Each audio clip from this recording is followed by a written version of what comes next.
I was talking about a bit in the intro, and I guess the first thing to touch on is when we last had a postseason in water polo, Whittier did pretty well. That first ever Division III championship for USA Water Polo. As you've had some time to think back on that, what was that moment like for you in the program? It was outstanding, incredible experience. I thought USA Water Polo did a great job putting on an amazing event. Everybody was really excited about it. Everyone felt the event was just a great time.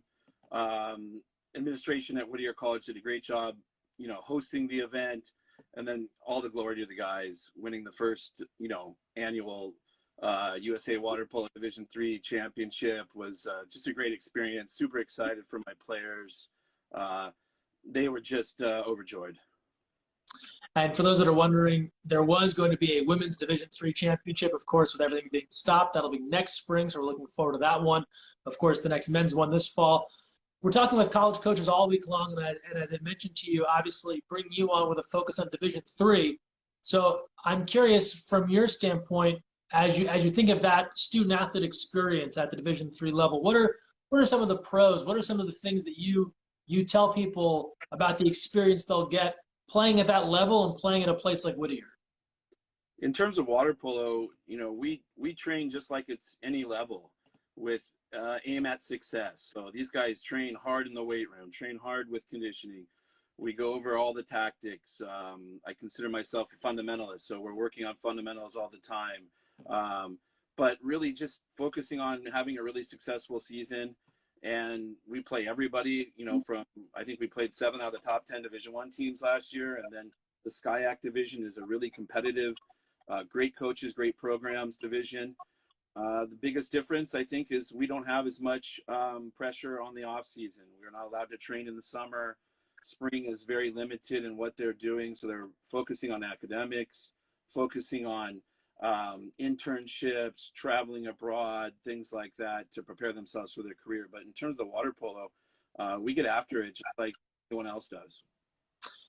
I'm so glad you brought up the schedule. For those that follow different college sports, let's say your Division I program, you might play, let's say in basketball, you might play a Division III team once early in the year in a sort of a scrimmage.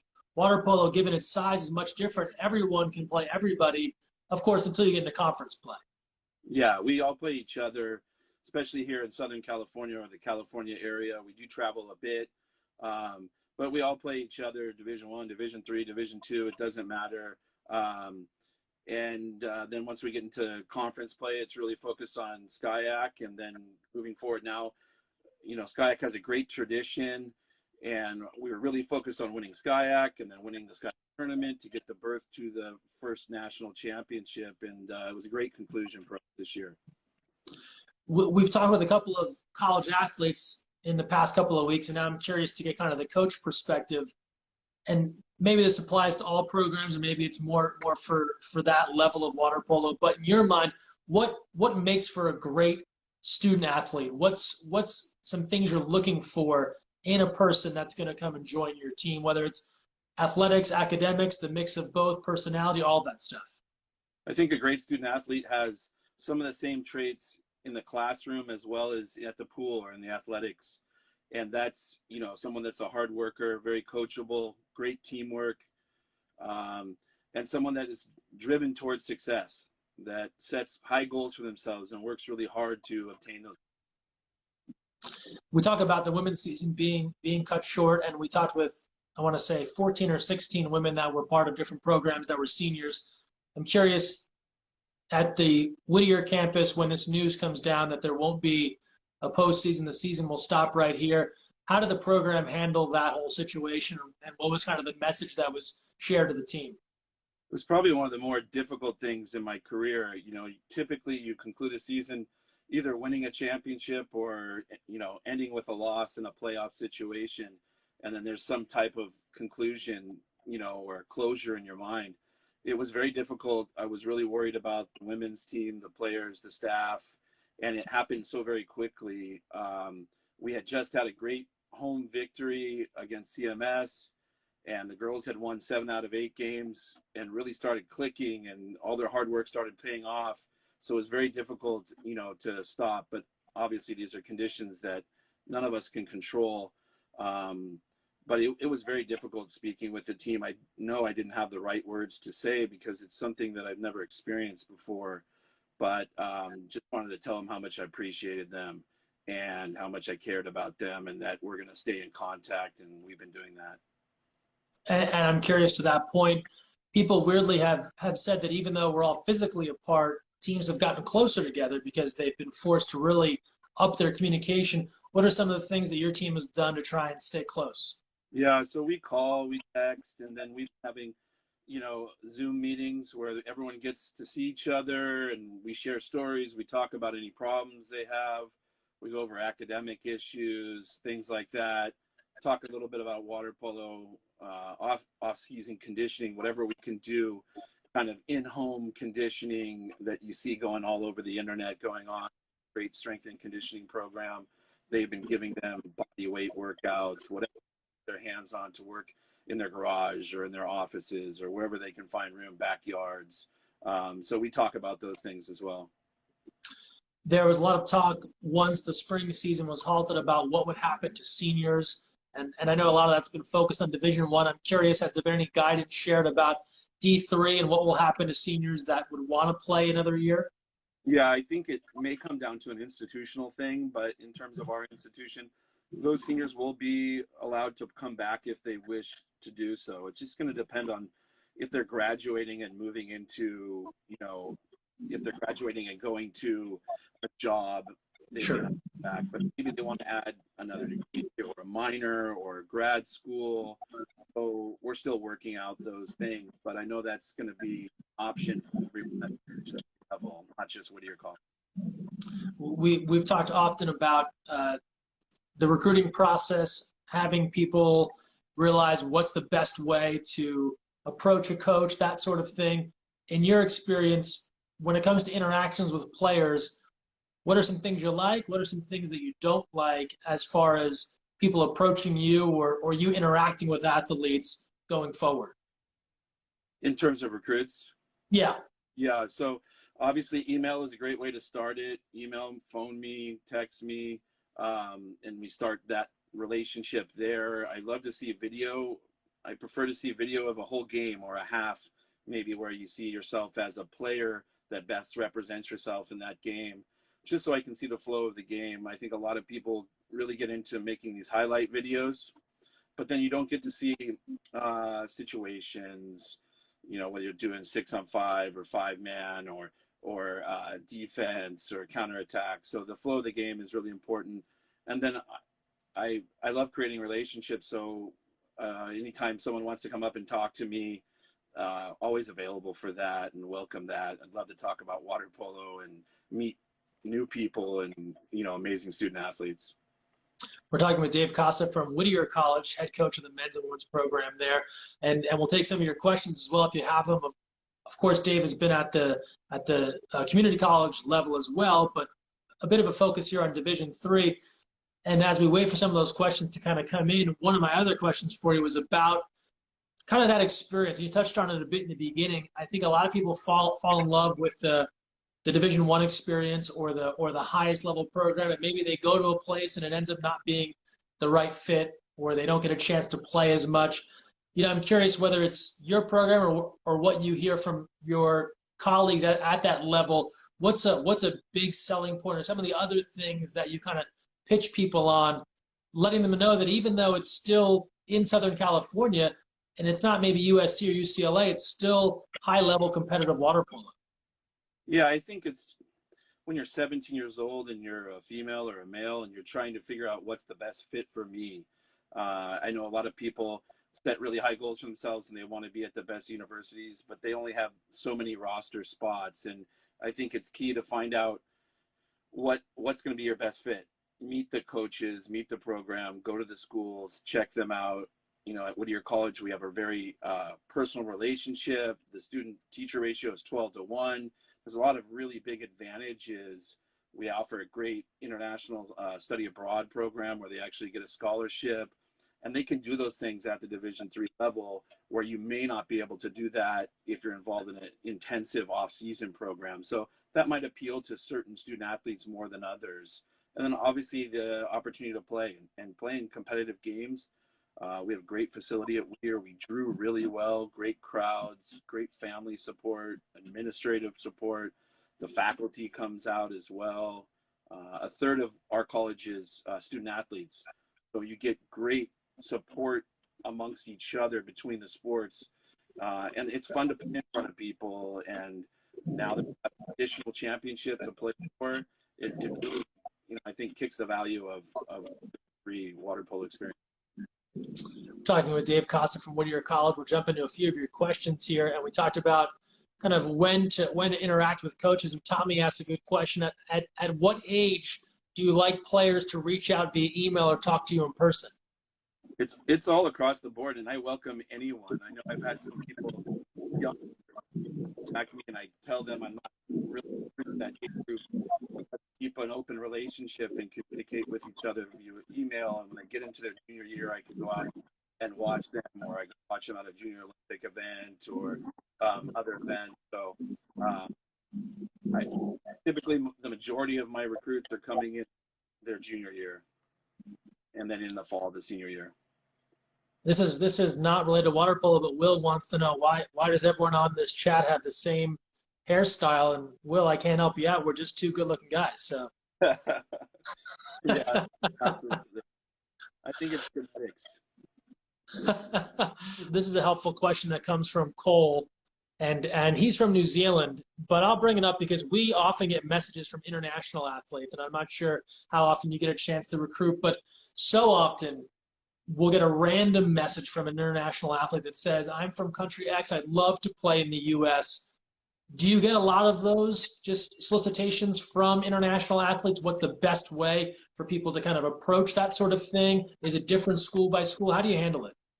Yeah, so we had several international players on our men's team. We have an international player on our women's team.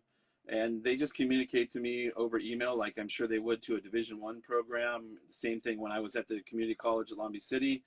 And you start that relationship and communicating. I know it's all across the board, but yeah, I receive lots of international contacts, and we welcome that. We have a great international student program at Whittier College.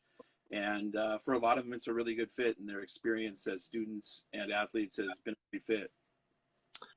Dom asked a question here about the D3 championships growing and inviting more teams. As far as I know, Dom, it'll stay to 4 teams for the foreseeable future, but always potential for growth, I think, as any event becomes more successful.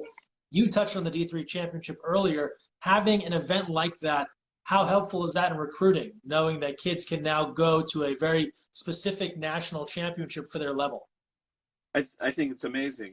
I thought the experience of the championship, that was our goal coming out the beginning of the season, was to try to win a SCIAC championship, which is not easy to do. There's great programs, great coaches, great athletes in SCIAC, then try to qualify in the tournament. But then to have the final be a national championships where we get 2 teams that came out of the East Coast, like MIT and Johns Hopkins, it just elevated the experience and the students' experience. And I think the exposure was great. USA Water Polo came out and supported it amazing. And it allowed us to expose the D3 level, I think, in a really positive light. And believe me, my guys were very excited when they won. It was a great time. Yeah, it sounds like it was a blast. Just looking at the photos, the pure joy on everyone's face, they were very, very excited. We're talking with Dave Kasa from Whittier College.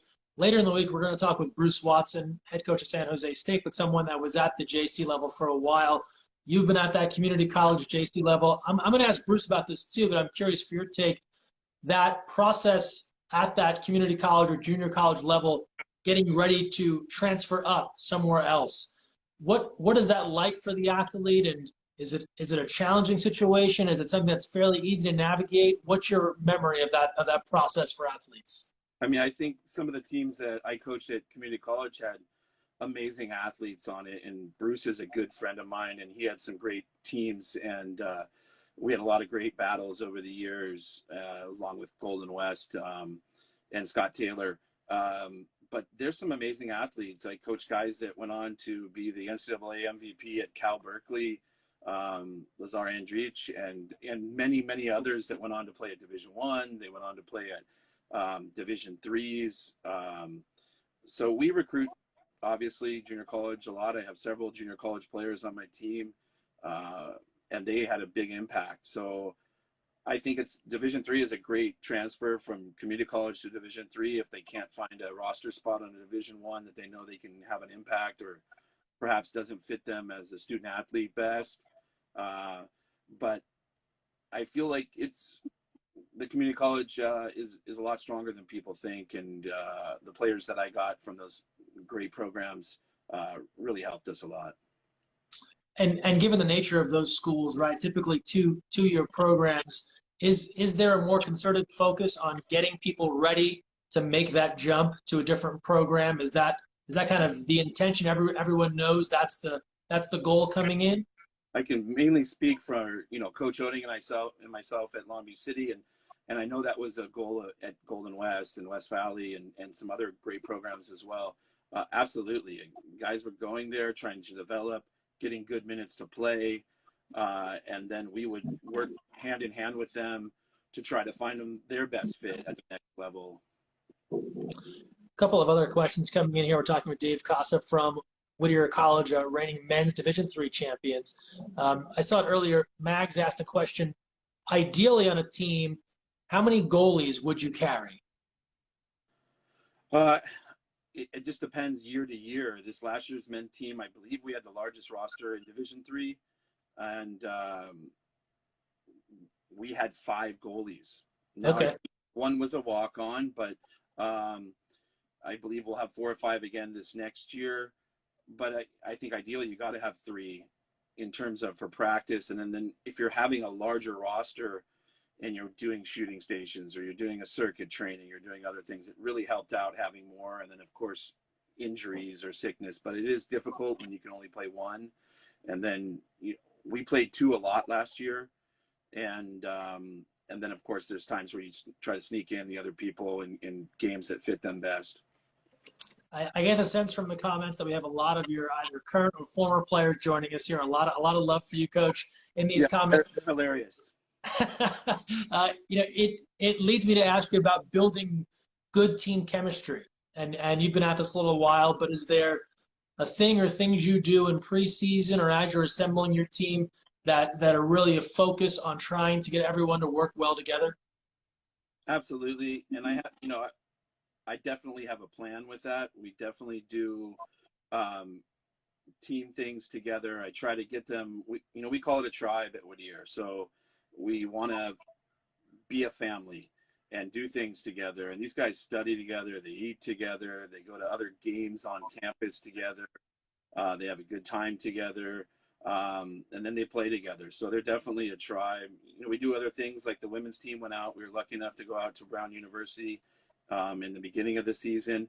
And we took the day to go around Boston, and we saw historical sites and went on the Freedom Trail and did those things just to create relationships with each other. And I think it's all about creating relationships. And I mean, my men's and women's team, I think they really respect each other, respect the coaches, and they know how much the coaching staff cares about them. I mean, my guys are chiming in with comments, but I love them to death, both the men and the women.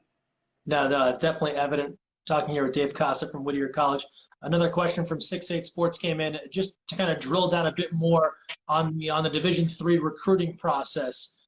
Any other big differences or things to know when it comes to specifically recruiting or trying to get recruited at that level that maybe is different from other levels? Well, I can't speak to the Division I level because I haven't coached at that level. We don't have athletic scholarships. It seems like everybody that emails me wants to know that. However, Whittier College does offer merit aid, which is an academic scholarship, basically. And so you can get the better grades, the more money you can qualify for with aid. And that really makes it affordable or more affordable for people to attend Whittier. And that's all I can really speak for. Sure. So I always tell recruits, grades matter, and they matter with money a lot of the times. And I don't know that that's the same thing at all Division Ones, because some are receiving athletic scholarships, but at our level, it really does matter. And it matters getting in. Some of these universities of Division III are incredibly hard to get in, like an MIT or a Caltech or Johns Hopkins or some of these other great universities that we have in SCIAC. Talking with Dave Kasa from Whittier, and just to sum up for those that hadn't been joining us from the very beginning, you had mentioned no scholarships when it comes to athletic aid, but there is of course merit and academic based aid. You mentioned different time periods of practice outside of season, right? So there isn't that same year-long clock of training with the team that you might see at a different level. Any other frequently asked questions you get from people that are thinking about playing at that level? I feel like we touched on a lot of it. Yeah. Most people they just want to get to know the university that they're going to go to. So in terms of what are your majors, and Whittier is a private liberal arts school and has great science, has a great business program. It's great for teachers. It covers a lot of bases. So I think a lot of people really want to know those people, and being a private institution like we are, they have great access to those people. So if they're going to take recruiting or want questions, a lot of those instructors are really available to talk to them about what their life at Whittier would be like. And I'm sure it's the same at most other Division III schools. And I think we touched on this a bit too, and this is no knock on any level of program, but you touched on it as well. There's a tremendous amount of pride in the level of play at D3. I think sometimes people that maybe just watch college sports at a higher level will think less of a D2, a D3, a JC. But as you've talked about, when it comes to schedule, you're playing the very best teams, at least early in the year, if that's something your team wants to do. And as far as the caliber of athlete, maybe we're not talking about Olympians, but it is very, very high level water polo. It really is. I think these guys men and women, are incredibly competitive people. They want to have success. They work really hard. And, I feel like the level of play is underestimated as a whole in the water polo community. And I think with having this national championship, it's really giving us the exposure that we need, the visibility that we need. And people are starting to see that these men and women really compete. They have a strong skill set. I mean, we have fast men and women. We have skilled positions. They can shoot the ball. It's a really fun level, and I think you can have a really good time playing and having a great college experience, and that's what it's all about. Talking here with Dave Kasa from Whittier. Just a couple of more minutes here, and appreciate you taking the time. We've all had to step away from the pool deck. We haven't had the games, the practices. We've asked a lot of players about this. From a coaching perspective, what have you missed most about not being able to be at the pool with your team? It's a really weird feeling overall. I've never had something like this stop, and I miss the players. To me, it's all about the relationship. It's all about the kids, all about the athletes, co-workers, my assistant coaches. Miss them incredibly. Great staff, and I just miss working hard with them and teaching them and watching them grow and develop and have success. And obviously the men, we got a great example, and it was really painful to watch the women really start to click and not have that opportunity to have success. And but we know what we're going through, and that we'll have good times lie ahead, and we'll be okay. We know the women's season, right? Lost for 2020, looking forward to 21. The men, hopefully everything stays on track for this fall. Have you thought about what it'll be like when you can just get that big group, the men and women back together again, and that kind of first meeting in the fall, hopefully? Have you put any thought into what you might say to them? Yeah, I can't wait. And we do talk on a weekly basis or every other week. So I have talked to them, and a lot of them reach out to me constantly, and I love that I'm available for my student athletes at all times, except for in the middle of the night. Well, I know they're all watching, so I do have a family. However, I just can't wait. How excited I am to get everybody back, and and just really focus on what we're doing and try to defend our SCIAC championship and our D3 championship and try to get the women right at the top there like they were. I think, we were on that path this past season, and I think we'll get there again. I know we will. So I just want to tell them how excited I am for that opportunity when it comes, how much I care about them, and I can't wait. I'm watching video of last year and this past women's season and looking at players and I'm coming up with new things of how to work with people and what their role might be.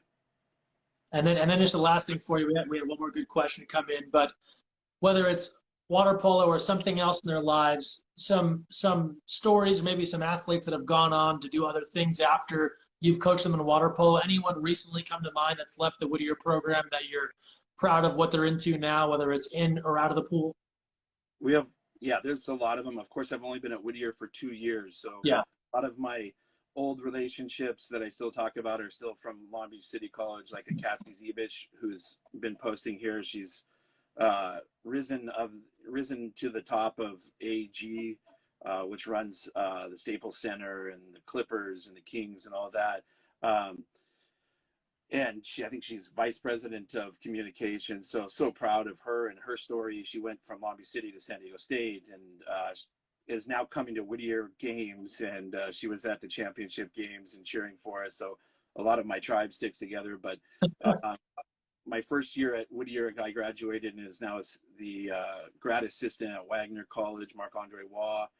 Super proud of him. Recent graduate has Tim Aukes has been hired in the business community right by Whittier. Have guys interning already. That's really exciting and doing great things. One of my juniors graduated early. A Swedish player named Hans. It looks like he's going to be going to a great grad school and continue his playing, have one more year left to play. So a lot of these guys go right into the business community right after graduating. That's what I'm seeing, or going to grad school. A lot of the kids that aren't even seniors are already lining up their grad school. Great students, a lot of Dean's List athletes, and they really have a great plan and they work hard to get there. And I'm super proud of them. That's awesome. Well, Dave, really appreciate you taking some time here, giving folks a little bit of insight into Whittier and the Division III process. Thanks so much for having me. Really appreciate it. And please stay safe. Excellent. You too, Coach. Take care. We hope to see you back on the pool deck soon. Absolutely. Take care.